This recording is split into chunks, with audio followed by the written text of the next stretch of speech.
Hey Jabbers, we are back with another episode. And this week, Gabby and I wanted to talk about inviting kids to a wedding. I think I've done a blog post about this on Substack before, but we wanted to kind of share our thoughts on like both ends, like whether or not you're inviting kids to the wedding, proper etiquette for that, and then also a guest who's receiving the invitation. And if you have children, if they're not invited or they are invited, like how to respond to that, what are your options? And I think just kind of breaking it down a little bit because I think there are a lot of questions for clients swirling around of like we have a lot of family and friends that have kids, but we don't necessarily want kids there, but we don't want to hurt people's feelings. And so we're going to dive into it a little bit, give you our thoughts. This will just be a quick mini episode. And maybe it'll help wedding pros kind of navigate that with their clients, or if there's anybody listening who got invited to a wedding or is doing the inviting, how to handle the situation. So, Gabby, what are your initial thoughts? Do you have a lot of clients that invite kids to weddings? Are they usually like an adult only affair? What is it typically like for your clients? Good question. It's a mix. I don't know that there's ever a lot of kids. Like there's usually the younger babies that can't be separated maybe quite as much, and there's usually like a toddler or two because they're a direct niece or nephew of the couple, and they serve as ring bearer or flower girl, which, as we know, never goes well. So ideally, just skip that part. But I do not mind when they are there for the ceremony, if they have a role to play, like I said, flower girl, ring bearer, or you want them there for family photos. I understand that. Ideally, after the ceremony, it would be great if they could go to a sitter or, a room if it is happening where there's accommodations nearby. I think it's always so great if someone else or grandma's around, she can take them, something like that. I just think it makes it more of an outing for the parents, and allows them to respect the couple's dream of having, let's say, a child-free reception where they can let loose and not feel like if they're playing music with swear words, because who wants the censored version, that there's going to be some young listening ears that feels inappropriate for. My big thing, and kind of what I want to ask you is, because you have kids, I find it a little bizarre that people get insulted if the couple, it's not like the couple's like, we don't want your damn kids at the wedding. Like, I'm sure the conversation is very respectful and say, hey, we really want you guys to let loose. Please understand this is a child-free wedding. I find it very strange when the guests who have kids are insulted. How do you feel about that? No, I'd agree with you. I think, well, twofold. I mean, now that I have kids, if they were not invited, I would not be offended. I'd actually be like, okay, cool, let's find a babysitter. I'd prefer to go to a wedding without kids. Like if it's like a good close friend, like we went to a cousin of mine, her wedding last year, and we brought my daughter, and that was fun and it was totally fine. I feel like a family affair, it's different. There was a bunch of kids there. But if it's like a really close, like best friend, and I just want to be like really present, I feel like I would want to leave my kids behind. Because even if, especially if you're someone who's in a wedding, like that's really hard because then sort of your partner is bearing the burden of like taking care of the kids by themselves, and it can be a lot. But I'm not offended. But I do want to say, I think like for my wedding, we did not invite kids, and except my nieces and nephews who were in the wedding. Granted, my brothers both brought their mother-in-laws to come because it was destination. So they like were able to take them home early so that my family could stay. And they were just like helpful. But I feel like if you are offended, I don't know. I don't know why be offended by it. Right. I think on both sides, like we were talking about this earlier, like as the person doing the invitation and you're inviting close friends you're not inviting their children. I think you can't be offended if they decline to come to your wedding, because Right. it's not easy for everyone to find childcare. Some people don't have family nearby. So I think you can't be offended as the couple, and also vice versa. If your kids aren't invited, like that's just the wishes of the couple. And I think you need to respect that. And like you have options, right? Either you and your partner don't go, or one of you stays behind and only one of you goes, or you find childcare and both of you go to the wedding, maybe for a shorter period of time. But I just feel like there's so many options, and like being offended is just not the way to go. Yeah, I agree. And I think of a situation, let's say like an extreme situation where it's a single parent that has a child and has no family, right? Like that happens. And it's you as the couple really want that person to come. I think I would offer up to pay for a sitter, you know, if I could, because I might know someone locally. I'm like, oh my God, I 1000% trust this person. Let's have them come and stay in a room next to the reception or nearby so you feel comfortable. But like I would definitely, especially if it was a best friend or someone really close that I really wanted to be there and that person didn't have the financial means, I would offer to pay Yeah. for a few hours of, you know, for the at least the reception time or something like that. Yeah. So yeah, I think your point is like neither party, there's no reason for either party to be offended. The decisions have to be respected. If you choose not to invite kids, if that person can't come or that person is butthurt that they can't bring their kid, again, why? If they choose not to come, then you're like, that's no problem. Like, I'm so sad you won't be there. I respect your decision. I'm going to have a blast without your kid there. That's just the reality. Like you have to be okay as the couple knowing you're not inviting children of like close friends or family, that they might not show up. And that happened to us. Like we didn't invite a lot of kids, and a lot of my family didn't show up because like their kids, it was kind of in the middle of the school year. And so it was like they just couldn't find someone to take care of them, or they had weekend activities. And it was like, okay, a lot of like extended family didn't show because their kids weren't invited. And I think that proved to be a little more difficult. And it was what it was. Like that was our decision. But yeah, I think I've seen both sides of it, and just like the arguments of people being like, well, now I feel like because my husband or whatever partner and I can't go, our friends are going to be mad at us. And also where couples have gotten mad at friends because feel like they're not making the effort to like come even though their kids aren't invited. And I just think there's so many different personal reasons for people that like sometimes it just doesn't work out, and we can't be offended by it. Yeah. You know what's funny? We didn't invite kids to our wedding, but like 10 of them showed up. And I was not panicked I didn't really know until the day before, I think, when we had our welcome party, and I was like, "Oh, everybody is here."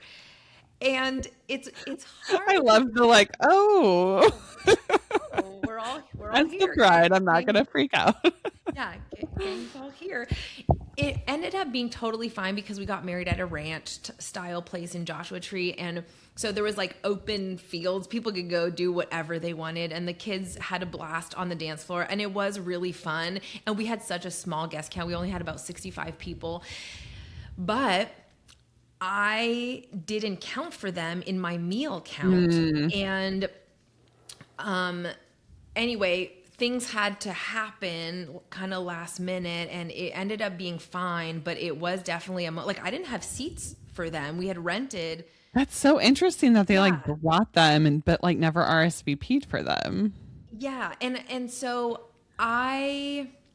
well, looking back, I don't remember if any of the names showed up on the RSVPs. So when I wrote my RSVP, when I sent it out, I said something like, I put the number of guests that were invited. So it would be like the Smith family, 2 people, knowing very well they had like 2 kids. Right. And actually now I'm pretty sure one family in their RSVPs because I asked for dietary or meal, no, well, not even meal selection, just dietary.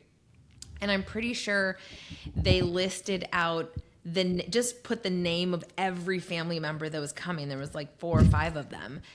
And like at that point, am I supposed to be like calling them like, hey, by the way, just to clarify, your 3 kids are not invited? Like I couldn't do it. I couldn't. Yeah, that is hard.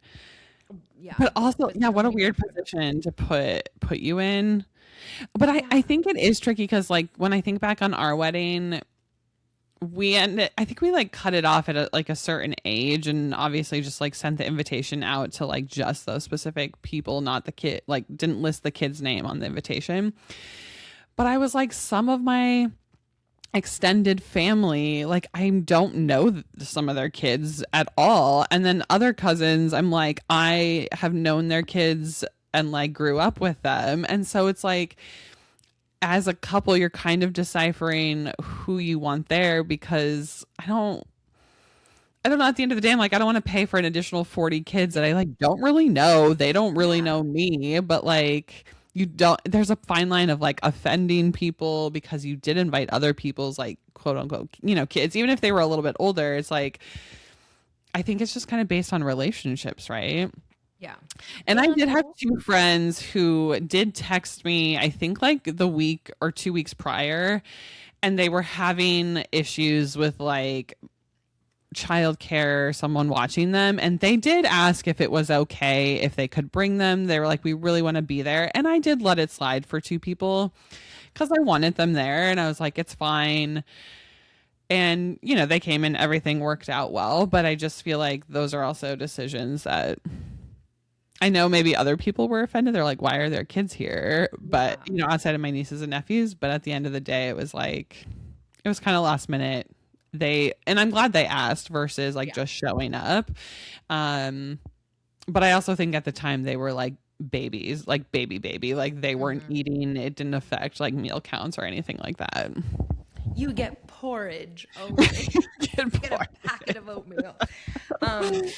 Last thing I was going to say about this though too, let's say as the couple getting married, we have to be very clear about what the expectations are, because looking back at my wedding 10 years ago, I think I wasn't clear that kids were not invited. And so if someone just receives, like you said, receives an invitation and it has the parent's name on it, to me, that doesn't necessarily signify that the kids aren't invited, because it's not like I'm going to go and list the 6 family members on the front of the envelope, Right. I wouldn't necessarily assume that that's what that means. And also, someone who's not in the wedding industry like us does not know what the etiquette is of reading an invitation. So, and I would probably say, especially on a wedding website, and even maybe reiterating on the invitation itself, saying, we love your kids, but we want this to be an adults only reception or full wedding, or, whatever it is. We've made accommodations to hire a sitter for everybody, or whatever, like be so clear, because when resentment happens and this kind of stuff happens with miscommunications, it all comes down to communication and expectations. And I think if that is just made so clear, black and white from day one, less of this, resentment, or, oh, I brought my kid, I'm sorry, I didn't understand that, or, oh, you didn't bring yours, that kind of stuff. That's a great point, because in my mind, it's like, if it's addressed the Smith family, that would include everyone in my household. But if it said Jeremy and Kari Smith, I would know, okay, my kids aren't invited, type of thing. But I feel like that's not a known etiquette. You're right. Like, unless you're in the industry, or you're kind of just like more into the know of like etiquette of like gatherings like that. But I think it is good. Like, a lot of times for clients, we're like putting, especially if they're very adamant about it, it's like FAQs. Yes. Or like you said, a little note. If you have a details card in your invitation, there's a little note that's like, this is a, adult only affair, or however you want to word it. But I think that is good if you want to reiterate to your guest. And let's remember, I think the etiquette you're talking about is very common with the older generation, but do you think Gen Z knows how to decipher that? I really don't. Like my brother who's in his 20s, I remember years ago he tried to write address an envelope. Kari, I'm pretty sure he put the address in the top right corner, a stamp in the middle. Like it was so out of whack. I'm like, first of all, no survival skills, but also I just don't think they understand the traditional etiquette as we. This is fascinating. We should do a poll on our Instagram to see if people know certain like wedding etiquette procedure. I'd be really curious about that. Yeah. Especially when it comes to invitations. We should maybe have someone on about invitations because like, you know how people do the Smiths. Is there an apostrophe? Is there an S? The Smith is there an ES? Like the Smith is. I will admit I do not know when to put like an apostrophe or like an apostrophe after the S. I'm like, I should learn more about grammar. No, I mean, there's so much to learn about in this world. That's the last thing on my list. But yeah. It would be cool to like talk to someone about the basics so we can better help Gen Z follow up with learn how to address an envelope. I never thought about that. If you've never done it in your life. No. Your poor brother. Paid a bill. Paid a bill. We love Gen Z. We do love you. You are the future. And we are counting on you to get I'm married. sure there's a lot of there's a lot of complaints they have about us millennials. So for sure. Yeah. We're insufferable, Kari. We are just insufferable. Oh man. All right, dabbers. Okay, first thing before we part ways. If you did not give us a 5-star review or rating on Apple Podcast, I beg you to do that. It helps so much. Like we don't have sponsors for the podcast. We are just self-taught and self-run with the goodness of our heart and our creative ideas. But it would be so rad. It would be so rad. And then also, if you want to take it a step further and you want to join us on Substack, we have either $5 monthly memberships or $60 for the full year. And you get a bonus episode every month that we dive deeper into certain things, or we get a little sassier with certain topics. And we give you that just for our Substack subscribers. And then Kari and I alternate. We write an article each week about things that's happening in the wedding industry or just in general. So a little brain dump of our thoughts over there that is accessible for free. So you can subscribe for free to those articles, or you can also join as a member for $5 a month. And we would love to see you over there. Anyway, thank you for being here. Thanks for supporting our podcast. And we will be back next week with a brand new episode. Bye. Bye.